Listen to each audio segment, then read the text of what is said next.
Miss मेरा अॼुकल्ह असीं ॾिसूं पिया त इलाही सारा नौजवान जेके शादी कनि था उहे ॾिसनि था त छोकिरीअ जूं ख़ूबियूं कहिड़ियूं आहिनि ऐं उन में इलाही सारा मुतनाज़ा शयूं बि असांजे साम्हूं अचनि थियूं।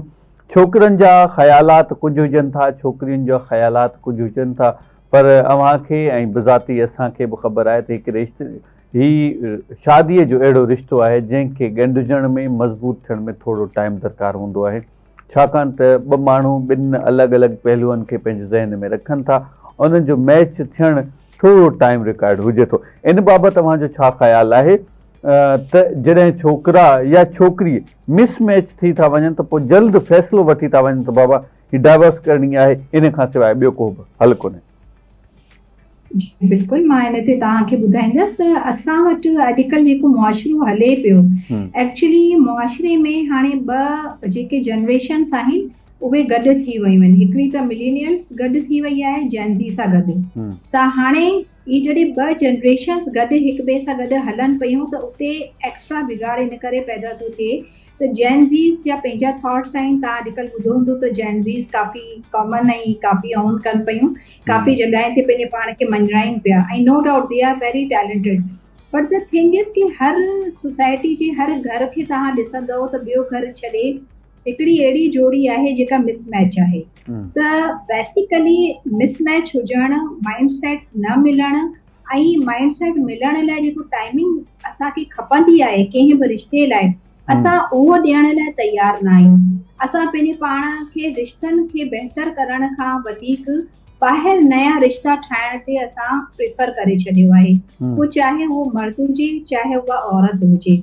जेकॾहिं असां पंहिंजे घर जे रिश्तनि खे बहितर करण लाइ उनखे वक़्तु ॾियूं, उन जे लाइ असां काफ़ी कोशिशूं अगरि असां कयूं कि प्रॉपर प्लेटफॉर्म्स तां असां जेको आहे सो मदद वठूं या गाइडेंस वठूं त पोइ बहितरी अची सघे थी। सही। पर तव्हां पाण ॾिसंदव त अॼुकल्ह जेको आहे सो डाइवोर्स जी शरह तमामु घणी वधी वई आहे।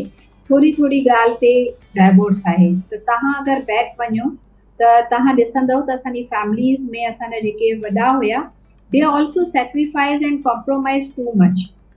पर उन वक़्तु सोशल मीडिया न हो, जेको सभिनि खां वधीक मिसकंसेप्शंस क्रिएट कनि पिया।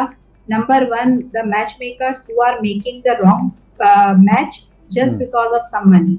द अनदर थिंग इज़ अगरि असां रिलीजियस पॉइंट ऑफ व्यू सां वञूं त मौलवियुनि बि कुझु घटिताई न कई आहे रिश्तनि में बिगाड़ पैदा करण में। जेको पंहिंजी ससु खे पाणीअ जो गिलास इज़त सां छोकिरी पियारींदी त अॼु मुलनि जे चवण ते हू चए थी this is not my responsibility. त ही रिस्पॉन्सिबिलिटी न आहे, this is the moral and ethics of our society.